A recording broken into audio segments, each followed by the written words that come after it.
You're watching New Soundwave with your hosts, John DeLuna, Brian Kilby, XV, Lady Rick, Bweebum, with Rob Springer. Hey everybody, it's your old friend, John DeLuna. It is New Soundwave 85. I'm going to put it out there that not next week, but the week after that will be our big relaunch of the show.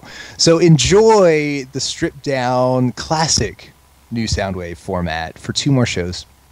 And then we'll come live to you, live on tape probably, with a fancy schmancy show with graphics and other things. So get ready for that. In the meantime, like I said, this is New Soundwave 85.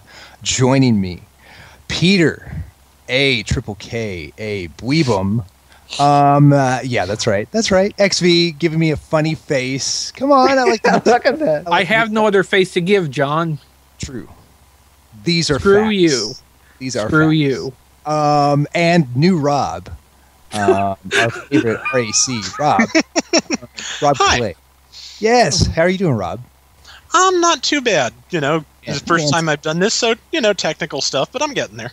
All right, that's okay. Well, you know what? We've been doing this for like a couple years now, and you would swear it's our first time every time. Yeah. So don't feel so bad. And then, like I said, in a couple weeks, this baby is going to get ramped up. But first, this week.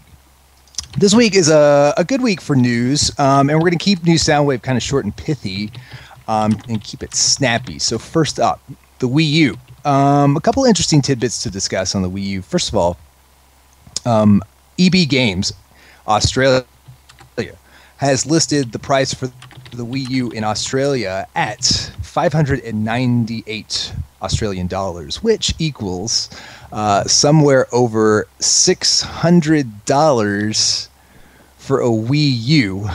It's not time to start panicking just yet, though. So Australian games and consoles are always a little bit more expensive than the US. Some reference for your mind is the Australian Wii costs $400 and the 360 costs $650. So in the PS3, $700. So almost That's about twice as much as it ended up over here. So you can probably, I guess, surmise that the Wii U will cost $300-ish maybe when it comes out here. Still pretty pricey.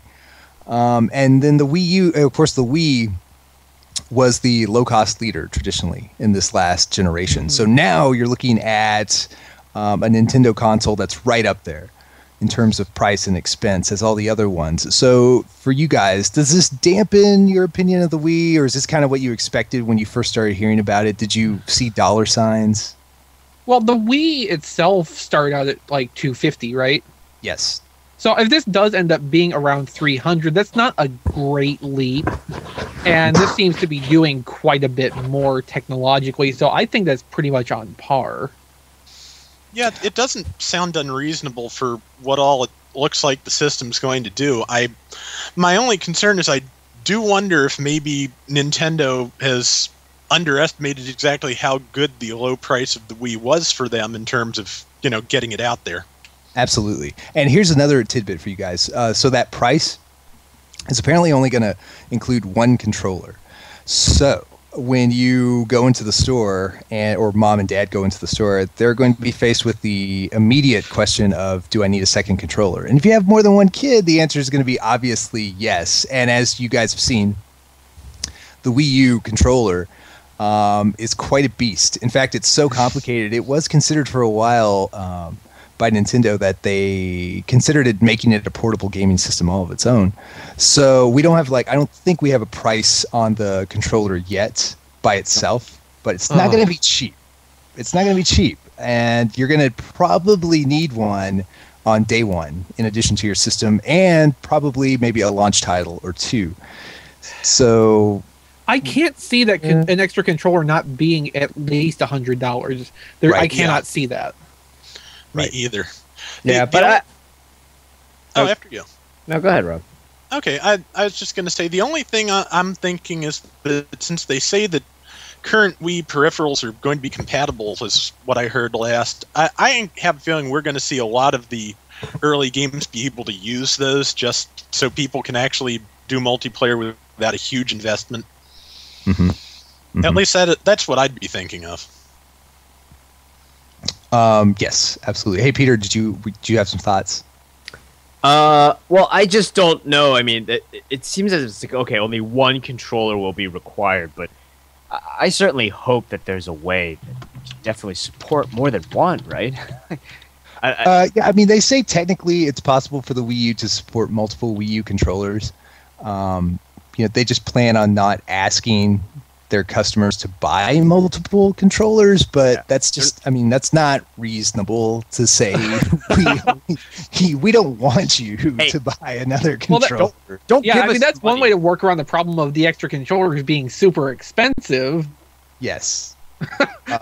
So an interesting point of view, and we'll have to see. I think I think when we learn how much the controller is going to cost by itself, we'll get a real feel for how much money we're talking about on day one of the Wii U when it launches. But it looks like it's going to be pretty pricey when you start to think about it, start to add it up. Hey, real quick, Portal 2, very popular. It has sold 3 million copies to date. That is according to Valve's co-founder. Although he didn't really back up those numbers with, sources. It's probably safe to say that he's more or less correct. So yeah, a little tidbit for you guys. Portal 2 has sold 3 million units. The PS3 is, as we all know, a moderate success, I would say. Certainly not a dismal failure, but a moderate success in this generation of gaming. Well, the next PS3 may be coming sooner than you think. So apparently Sony will release not the PS4, but a slight upgrade to the PS3 in Japan, perhaps later this year. So the revision includes minor updates such as dropping power consumption, so it's green. It's lighter by nearly a full pound. So does that really matter in a console unit? You know what? I don't know about you, but I like to do curls with my consoles. So. I don't know about you, actually, but I like. It's actually a disappointment, I guess. Sometimes I like to put my consoles in my fanny pack and take them to my friend's house so I can play. Yes. Yeah. So, a pound is a lot. Yeah. I mean, a pound. I guess a pound. It is for what it. I mean, okay, it is lighter, but yes, to your point, I'm gonna notice that exactly maybe twice. I just don't see how that's really a selling point for it. When you take it out of the box and when you chuck it over the balcony. Yes. It's so much lighter. That PSN meltdown. Yeah, I think that's really more of a selling point for Sony and the retailers, because I assume the less it weighs, the less it's going to cost them to ship them. But absolutely. So GameStop loves it, but we don't know what to make of that, I guess. Yeah. Interesting stuff. So the PS Vita, the successor to the PSP, could be hitting in November. Actually, early November. Actually, November 4th. A website, shop2.net, is currently hosting pre-orders for both the 3G and the Wi-Fi versions of the PSP for November 4th. And according to GameSpot, the retailer claims that this date is from Sony. Now, no one has communicated release dates to retail partners, according to Sony UK. And they say that the date is not official because they haven't announced anything yet. But, Sony's only official comment on the release date of the PS Vita is actually just in a press release, and they've stated it's going to be released at the end of 2011. So that still pretty much jives with a November 4th date, especially when you consider the holiday season really starts right after Halloween. So it all makes sense. And we've talked about the PS Vita a little bit in earlier shows. Probably need to see a little bit more as far as software goes.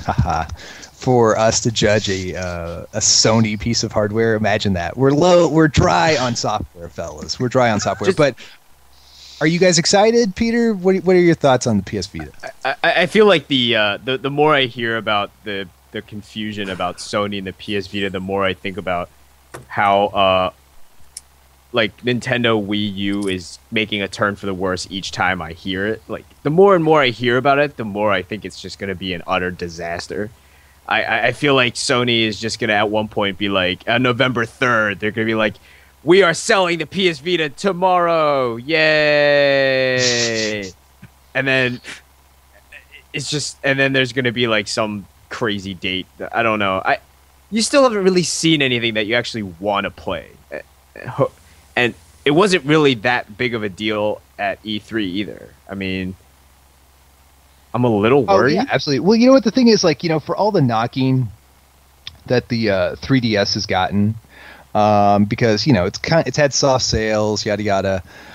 When it was being promoted, at least it had something for us to sink our teeth into, right? Yeah, so like exactly. the 3D, take it, you like it or you don't. It is something for us to like talk about and kind of. It's a definite focal point for better or worse. Yeah, yeah, and it's like, here's the stuff that we can play. It's like, here's the stuff that you will get soon, versus PS Vita's like Ridge Racer. Okay, great. Yeah. Thank you. Say, Rob, do you have any handhelds yourself? Oh, a ton actually. I have 3DS is about the only one I don't have at the moment. Actually, Oh, really? I think there's even an Atari Lynx in the house somewhere. Nice, my friend. Nice. Yes, my Atari Lynx is actually in my closet. I need to dig it out one of these days and play California games. Yeah. Okay, which would be more entertaining than just about any PSP game to date. Also, I might add, it sure feels like the Atari Lynx probably had more titles to date than the PSP. You know what I'm saying? So, okay. Sony Flyers. Oh, man. I can't wait. I can't wait to pay $500 for a paperweight. Dude, it has a trackpad on the back. You can't beat the track. Really. It does. Why? We don't know yet. Because I don't think Sony really knows yet either. I know, no kidding, right? So Arkham City, another little tidbit. Arkham City is, as we all know, coming out later this year. It's going to be one of the big titles of the year. Big titles. Robin is going to be in Arkham City. Surprise, suppressa. Also, images of Arkham City Robin have been leaked. I just posted them in the chat. They are very interesting. He's very Arkham Asylum-y, Arkham City-y, by which I mean he's very gritty and real, man, and emo. And I'm sure this is no mistake, but the leaked image is black and white, except for the hardcore red R on his chest. I will put this question to you guys. Looking at Arkham City Robin, have they made Robin look hardcore enough for you to take him seriously? It needs more Chris O'Donnell. Yeah, that's what I was saying. It looks and rubber exactly nipples? Like, Does he it need looks more of exactly those? like the Chris O'Donnell without the nipples. And, then he's not my Chris O'Donnell.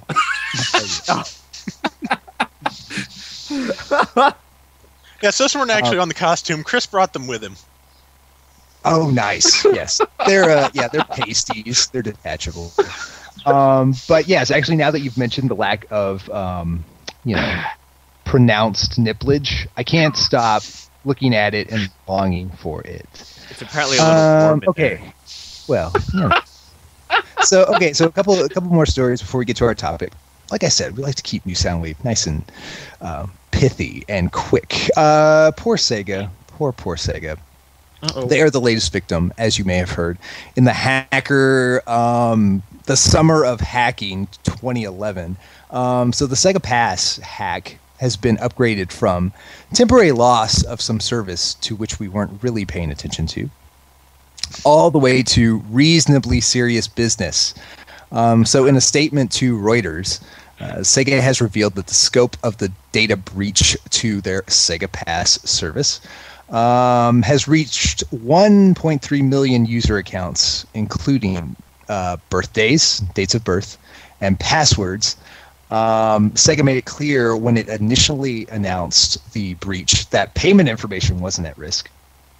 But their spokesperson has said that they are deeply sorry for causing trouble to their customers. They didn't really cause it. Anyway, and that they want to work on strengthening security.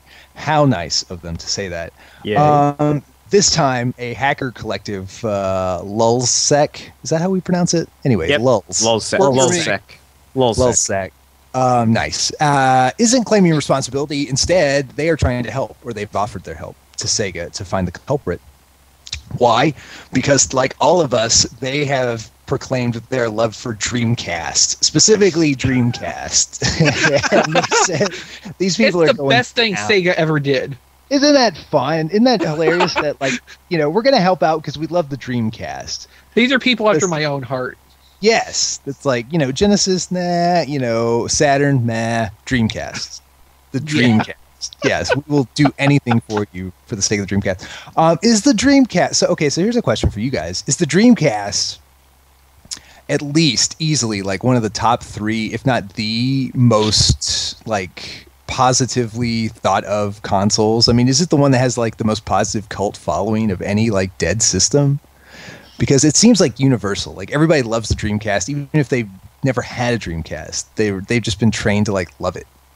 I'd say it's the most recent system with a universally positive following. I mean, people are, basically positive about much older things, the NES, the Super NES, but the Dreamcast is, I think, is just about the newest thing that gets that kind of love. Yeah. I mean, you don't really see people longing for their Game Gears. Yeah, but does it have to do with No. the fact that it's Sega's like swan song in terms of being in the console market that people like it? Or It that may it was, also be, too, that it was kind of the underdog against the PS2. right? But it was That's just true. like, or Yeah. was it because it was so ahead of its time in terms of like the controller and the stuff like that people really like it? I don't know. Maybe it's like potpourri, and it's just all of these things at once, and it's making the memory really favorable. Right. That I could will be say... it. I mean, I will say, like, the Dreamcast had a lot of, like, innovative and kind of weird games for it. Seaman! Maybe, Seaman and Space Channel. Was Space Channel 5 Dreamcast? It was, I think, right? Yeah. Or was it? Fantasy Star or something like that? Star It's Jet Grind Fantasy Radio, Jet Set Radio, call it what you want. Those games were like, those games were really memorable, really weird.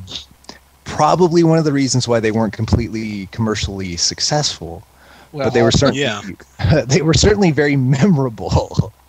Yeah, So and there you have been give an them- awful lot of those that... Oh, sorry. I No, was keep just going to say there are an awful lot of those that have been ported to other systems since, so... Yeah.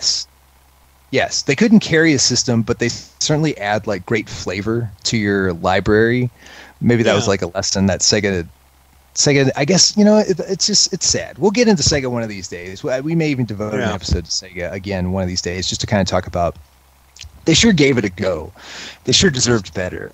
We've talked about it a little bit, but let's devote a show to it down the road. Okay, going back to what we were talking about a minute ago, it would be really funny to me if the Sega Pass thing was somehow a result of the PSN breakdown last month. You mean how so? What do you mean? Like, it's because just the PSN failure needs to be responsible for everything bad that happens. For yes, well, clearly, right. I just love for this to be able to be traced back to something that came out of that. Absolutely, yeah. Like my flat tire last week, it's PSN's fault. Right. It was Oh, totally. hacked. That's right. It was total like security Absolutely. breach on my tire. Yeah. Absolutely. So, okay, two stories before we get to our big topic. Our big topic for today, I should have teased this earlier, is Duke Nukem. What the fuck? So it is a hot mess. It is a hot mess. There's much to talk about, but I don't think anybody could have predicted this. But before that, so the Redbox rentals have gone nationwide for games. The rental service has expanded to over 20,000 locations. Typically, as we all know, Redbox is just movies, but they have begun offering video games around the nation. And while previously they've tested this in some areas, the expansion actually required an additional 16,000 kiosks with the ability to dish out video games. Adding up the daily amount until, let's see here. So if you're interested in renting games, here's how it works. So the rental process works the same way as with movies. They allow you to keep a title for as long as you want, adding up the daily amount until you reach 25 days, at which point Redbox will charge you $50 to keep the game. Yeah. $2 game selection includes decent, but of course limited selections of games, including, though, recently released titles like Infamous 2, Duke Nukem, and all our favorites around here, I would think. Maybe, probably not. Transformers Dark of the Moon. You can rent that. And if you listen to Radio Free Cybertron, I think you'll agree it sounds like a rental. I'm just going to say. What do you get? Well, Peter was saying on RFC that, Peter, it took you like 10 hours to beat the single player mode. Less. Going through it. Less than 10 hours. Nice. So, yes, rent that sucker. That's all I'm saying. Okay, last story before we get to Duke Nukem. Half-Life Episode 3. When is it coming out? Answer, never. So the Valve boss, Gabe Newell, had delivered his keynote earlier this week at the Games for Change Festival at New York University, and somebody actually asked about Half-Life 2 Episode 3. It's been many years since Episode 2. It's been 4 years exact. And as we all know, Half-Life 2 Episode 2 is beloved. Half-Life 2 in general is beloved. But it's been 4 years since the last game, and so it's about time, right? It feels like they're kind of lagging behind. Before you know it, it's going to be 12 years, right, Duke? So somebody asked him about Episode 3 and when's that coming out. And his answer was, if you know enough to ask the question, you know enough what the answer is. Okay. So that was very, very clear answer. Also, I'd like to point out that at one point, they claimed that it was coming out in Christmas 2007. That wasn't that far. That wasn't that long ago. Well, no. I mean, that... I guess, Christmas 2007 did actually, in fact, happen. So it was like a possibility that it was going to come out. He also spent some time talking about Portal 2, casually mentioning that it's already sold 3 million units, as we mentioned earlier in the show. He didn't specify, like we said, who told him that or had any sources to back that up. But yes, if you're wondering about Half-Life Episode 3, it appears that Valve is still playing games with our hearts and minds, and so we have no idea really when to expect it. What we do know we can expect is a whole lot of S hitting the fan because of Duke Nukem. So, guys, there's going to be a lot to talk about here. This is our topic for the week. So let me set the table before we get into this awesome discussion. So, as we all know, Duke Nukem Forever came out after a 12-year slumber. It was in development hell for over a decade, and it finally came out this month to much fanfare and a whole lot of marketing.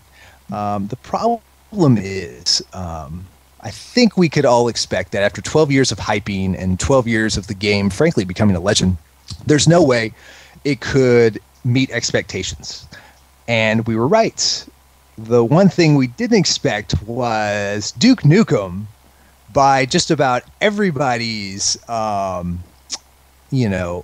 perspective and just about everybody's ethical standards, is one of the most offensive things they have ever experienced in their entire life. So before we get into it, here's some excerpts.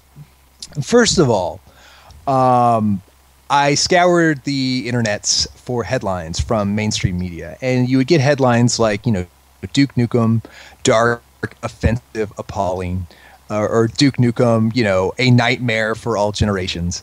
So I decided, mainstream media has a certain bent. They don't really get toilet jokes. What are the geeks saying? What are the fellow geeks saying? So let me read you some excerpts from Destructoid. Thank you, Destructoid, for the fine article. So, per Destructoid, quote, "They say you should never meet your heroes, and you'll only be disappointed. I think the same thing can be said for video games that have accrued over a decade of expectations and hype. If you never play it, at least in your mind, it will always be everything you ever wanted. If you play Duke Nukem Forever, you'll be slapped in the face by reality. The reality of Duke Nukem as a character, as an IP, and as a highly anticipated video game is in stark contrast to the idea of a charming, cool, and hilarious series that years of delusion and marketing have concocted. One level in particular takes place. Oh, by the way, if you've got kids, I'm not joking. If you have kids, put them to bed. So, one level of Duke Nukem Forever in particular takes place in an alien nest where Earth's women are being inseminated by giant penises. The women writhe and moan in a fairly humiliating fashion, and they regularly sob with no small amount of implied misery. In essence, they look like they're getting raped. In fact, they are getting raped. And that is the big joke of the level. The aliens are raping the women to create babies. Hilarious. Hilarious, hilarious. Now, I'm a fan of offensive humor, but apparently that was the joke. So, like, painful graphic rape. Funny, haha. By the time Duke Nukem finally makes a "you're fucked" joke, which he makes, by the way, in front of two women who are about to die in the process of getting sexually assaulted, Duke does not come across as a cool, witty, or likable character. He comes across, quote, as a vile, callous, thoroughly detestable psychopath. Just what we waited 12 years for. And then, before we get into the discussion, last thing, the maker of the game, Take-Two, they had some words for the reviewers and the people who are reacting to the game as they are. Take-Two's CEO, Strauss Zelnick, has defended their right to stand firmly behind anything they release. He said, quote, "When we put something out, I stand behind it and will not compromise. When you put all those things together, it's difficult to be critical of the company. Because here in America, thank God, we have the ability to do what we want. What is there left to be said? I'm sorry. If you don't like it, don't consume it." So he's given a big FU to everybody who has good taste and humanity. Fellas, I don't know how much experience you've had with Duke Nukem Forever, but this is a game that includes now, apparently, first of all, bad gameplay. So the gameplay is bad. Apparently the aiming system's bad. The mechanics are bad. The humor is horrible and apparently not funny. Could we have ever expected this from Duke Nukem? This is not what we wanted, right? What was the it's definitely not anything I wanted. What was the previous Duke Nukem like? Do what now? What was the previous Duke Nukem game like? Well, Duke Nukem was it was a lot tamer than you know what, if you play it these days, it's probably not offensive at all. It's more funny than anything. It was more, the cops were pigs, like literal pigs, and he was, kind of a super macho man, and he would make jokes about, kicking ass and chewing bubble gum, and you could walk up to a stall and take a leak and hear him, essentially say, oh, that was a hell of a piss, that kind of thing, and you would laugh because you were 13, and you would go on your way shooting up more pig cops. But this seems to be kind of cruel and over the top. And so it's interesting to think, between this and, to a lesser extent, things like Mortal Kombat, it seems like we're back in this mode of just more, and losing the intent or the spirit of kind of like the humor or the original concept. So, I mean, I don't know what to make of this, guys. I mean, do you guys have any thoughts on this? Because Duke Nukem is... there's no exaggerating it. Based on the game and the reviews and stuff, it's like turned into no short of a disaster, I think, for everybody, because people are literally appalled by the game itself. Yeah, I think that for 12 years you would expect that Gearbox basically purchased the rights from was it 3DO or something, whoever used to do it for the past 10 years. You would think that they would want to push this game out as quickly as they could, just to recuperate anything that they could have possibly lost. And And I feel really bad for the poor souls who actually purchased this game, because you kind of knew after 12 years, you knew something bad was wrong. Something was fundamentally wrong with this game. Not only was the gameplay itself fundamentally wrong, but the story was fundamentally wrong. Here's something I've just been curious about. Does anybody happen to know exactly how much of this was finished when Gearbox got a hold of it, and how much they did themselves? That is a great question. I think they announced the purchase, and then they announced the release date. It was within like a year, right? Yeah, they turned it really fast. So they turned it around. So I'm guessing that 3D Realms, thank you, Golden Vixie, was really, really wanted to hammer these stupid, ridiculously dumb jokes just right. So they wanted it to be as untasteful, like as possible, instead of it being like, oh, well, maybe we could position this girl this way or something and make Duke Nukem even more of a dick than he already is. And it shows because, Gearbox spent, I'm pretty sure Gearbox spent a lot of money purchasing the rights to this game. And Take-Two spent a lot of money into this game. So he's pretty, when the guy says, oh, I'm sorry that you didn't like it. Really? Like, you knew it was a fundamentally bad game and you still released it because you wanted that to recuperate that money. Right. By the way, he said we'll see more Duke Nukem later this year. Which I can't. I'm not really betting on that, but yeah, I know. I hope not. Well, at the end of did say, oh yeah. Well, right now. At the end of the game, at the end of Duke Nukem Forever, they hint at a possible new game. So, I mean, with the PR firm last week, pretty much saying, you guys have, and Destructoid, their review at first, it's like, oh, the venom-filled reviews, but they have a point. It's like, who makes their, you can make your character, your protagonist fundamentally flawed. That's fine, but to turn him into a guy that's pretty much like, you're getting raped by aliens, it's fine. It's good to go. Yeah. I'm gonna go take a piss now. It'll be fine. Like, it's just not. Yes.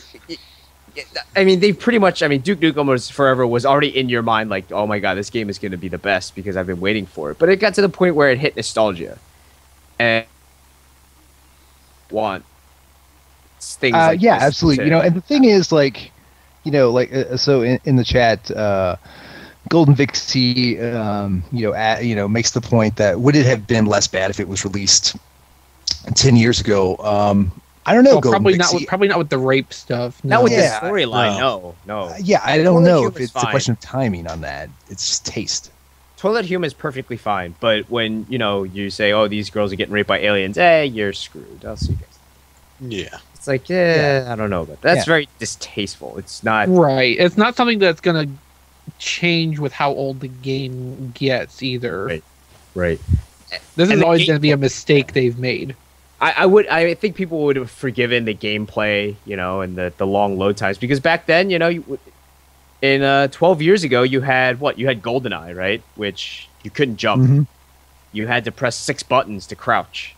It wasn't that hard. It wasn't that hard to have a good shooter game back then, And nowadays, with all the Halos and the Call of Duties and stuff, that you can't really beat them anymore. Right. And actually, Golden Vixie goes on to say, in the chat that, he was talking a little bit more about gameplay than humor. That I can agree with, because apparently the gameplay is archaic in this game, and not in a charming way. But it certainly feels like a game that is way past its time. And sure, that would have been probably more well-received when games were equally cruddy or, less than accurate. Yeah, or back when loading times was not an issue. People would when we had loading times. Yeah, people would go and make themselves like a grilled cheese sandwich before they could watch, play games. So that sounds good. And you would say like, "Hey, I'm loading my game. I'll be right back." It's like booting a computer back then, right? It's like, "Oh, I gotta go boot up my computer," and that was your 15-minute break from the game every hour, like the book tells you to have. That's when you went to the can, Right. Absolutely. Yeah, when I played Rise of the Robots, that son of a bitch loaded for like half an hour. But it was worth it for the Brian May soundtrack. Yeah, and I was treated to the worst game ever when that. Wah, wah. What a treat! What a treat! So yes, interesting, guys. Okay, last question on the Duke Nukem thing before we wrap up the show. It brings up an interesting concept. So the game is so off color and so not a good idea. Like everything about it's so not a good idea. I mean, at what point does a game studio just lose sight of that and just forges ahead and just just essentially becomes blind to the fact that they're making a really bad game, a really bad idea? I mean, do you guys think? First of all, do you think guys think that happened? I mean, we're all just speculating here. Do you guys think it was a case where everybody was just so excited to do a game that was 12 years in the making, and also probably, frankly, under the gun to release it, that they forgot or they lost the ability to kind of judge what they were doing? And they just were innocent, so to speak. They lost the ability to judge it. Or do you think they kind of knew what they were doing and essentially were just bracing for what is happening right now? I mean, what do you think your take is on that? That is a good question. I think in projects, especially ones go on forever, you reach a certain point where you go, well, I'm committed, and just press forward no matter what you're actually making. Mm-hmm. But I don't know if they expected this when they released it, if they were just in too deep to see what it actually was, or if they knew that they were releasing a piece of crap. It's really hard to say. Oh, they knew it. Oh, they absolutely knew it. I mean, you think so? Oh, yeah. I mean, you've got a QA guys, right? They're just, I mean, unless somebody told them to shut up, these QA guys are like, this game is terrible, Well, and with years in the development process, for whatever reason, it doesn't really matter about internal shakeups or anything.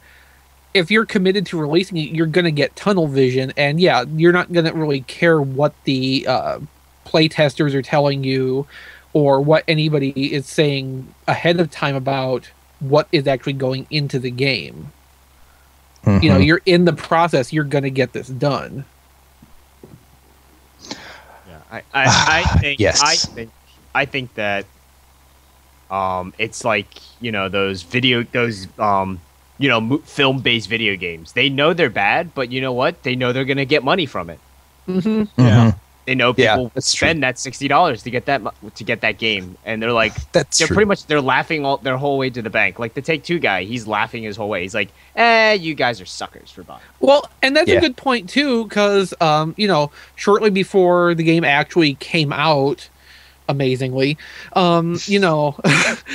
regrettably, they were making a big deal about how your standing reservations and pre-orders would still be honored.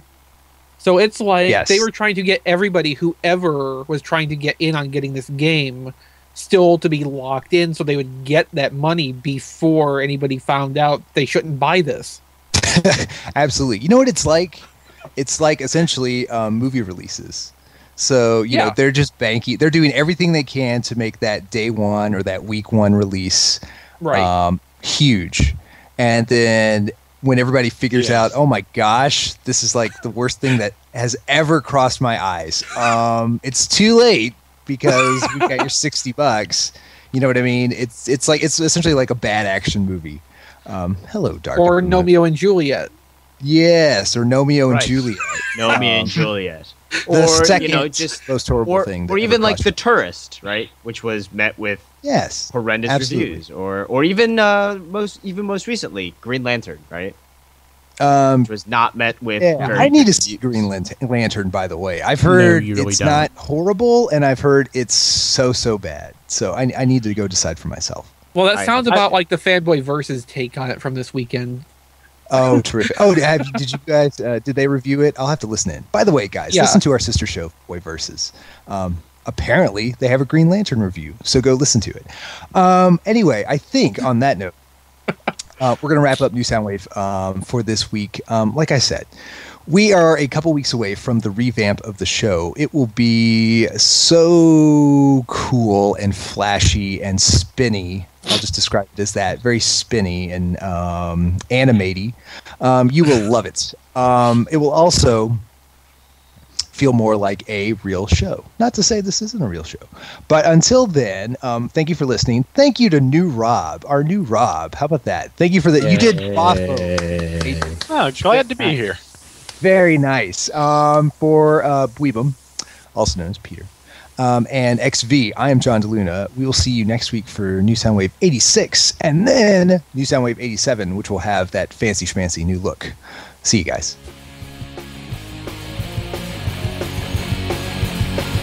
This has been New Soundwave with your hosts, John DeLuna, Brian Kilby, XV, Lady Rick, Dweebum, with Rob Springer. Visit us at tfradio.net for show notes and to subscribe to the podcast. Follow us on Twitter at tfradio for news and updates. Check out all our videos at tfvideo.net. Like the podcast? Tell your friends. New Soundwave is a radio-free Cybertron production. Copyright 2010 Radio Free Cybertron.